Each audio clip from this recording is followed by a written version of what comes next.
উনি কি বলে আগে শুনুন, তারপর আমি কিছু কথা বলতেছি। আইনের আশ্রয় ছাড়া কি উপায় থাকতে পারে? মারবো? মারামারি কাটাকাটি করা সেটা কি ভালো কাজ? সেটা করতাম আপনার বাসায়? আপনি যে প্রশ্ন করেছেন সেটা করতাম?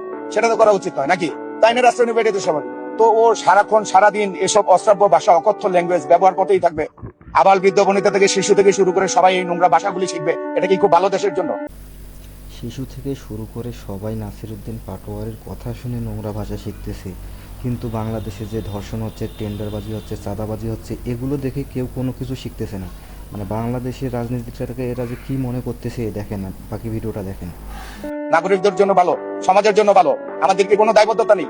ওকে থামানোর জন্য আইন ছাড়া আমাদের কি উপায় থাকতে পারে বলেন তো আপনি? আরে ভাই, কি বোকা সহজে পাশ করি।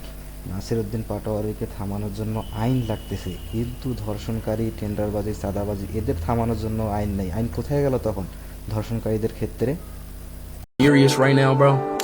এনার কথা শুনে মনে হচ্ছে আমার এদের একটারও মনে হয় বিচার হয়নি বাংলাদেশে। ভাই কি বলবো, নাসিরউদ্দিন পাটোয়ারিকে থামানোর জন্য আইন লাগতেছে, কিন্তু এখন পর্যন্ত একটা ওপেন ফিল্ডে একটা ধর্ষণকারী, একটা চাঁদাবাজি, একটা টেন্ডারবাজি, এদের কারো কোনো বিচারই হলো না। মানে কি বলবো ভাই, মানে সবাই উঠে পড়ে লেগেছে নাসিরউদ্দিন পাটোয়ারির দিকে, কারণ ওরা বুঝতে পারছে যে এটা একটা জিনিস ভাই।